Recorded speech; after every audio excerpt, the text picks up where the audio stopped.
Saints Anthony, John, and Eustathius of Vilnius. April 14th, three brothers and courtiers in 14th century pagan Lithuania convert to Orthodox Christianity and endure martyrdom for their faith under Grand Duke Algirdas. A heads up in the spirit of transparency. Please be advised that this content may include imprisonment, torture, and execution. In the 14th century, the land of Lithuania remained largely pagan, governed by Grand Duke Algirdas. Though his wife was an Orthodox Christian princess, Algirdas's stance towards the Christian faith was inconsistent, shifting between periods of tolerance and hostility. Within his court served two brothers, Kruglets and Nezhilo, who held respected positions of trust. These brothers, along with their kinsman Kumets, would become the first to offer their lives for Christ in that land. Through the quiet ministry of a court priest named Nestor, Kruglets and Nezhilo came to understand the truths of Orthodox Christianity. They embraced the faith and received holy baptism, taking the Christian names Anthony and John. Their kinsman Kumets, witnessing their transformation and the peace they found in Christ, soon followed their path. He too was baptized, receiving the name Eustathius. For a time, they practiced their new faith with discretion, navigating the pagan customs of the court. A significant test of their commitment arose when Grand Duke Algirdas, seeking to reinforce the traditional pagan ways, issued a command that all courtiers should eat meat during a period of Christian fasting. This decree challenged the conscience of Anthony and John. They refused to partake, explaining that their Christian faith prohibited the eating of meat during the fast.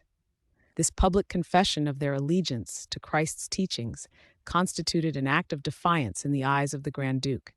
For their refusal, Anthony and John were seized and cast into prison. They remained imprisoned for a year. During this time, the Grand Duke hoped their resolve would weaken. When they were brought before him again, Anthony stood firm. He affirmed his Christian faith and refused to abandon Christ. For this steadfast confession, Anthony was subjected to torture. Enduring the suffering, he maintained his witness.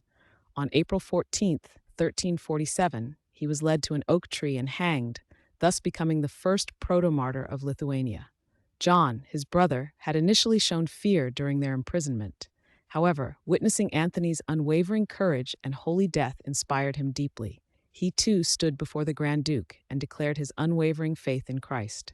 John was then subjected to the same fate as his brother. On April 24, 1347, he was also hanged, sharing in Anthony's sacrifice and joining him in the heavenly kingdom. News of the holy deaths of Anthony and John reached their kinsman, Eustathius. Far from being intimidated, Eustathius was filled with spiritual zeal. He began to live openly as a devout Christian, observing the fasts, engaging in prayer, and refusing to participate in any pagan rituals. His public witness to Christ could not be ignored by the Grand Duke's officials. When confronted, Eustathius boldly confessed his faith, refusing to deny the Lord. For his confession, Eustathius was subjected to 3 days of severe public torture. His skin was peeled from his head, his nose and ears were cut off, and he endured other brutal torments. Through all this suffering, Eustathius did not waver in his faith.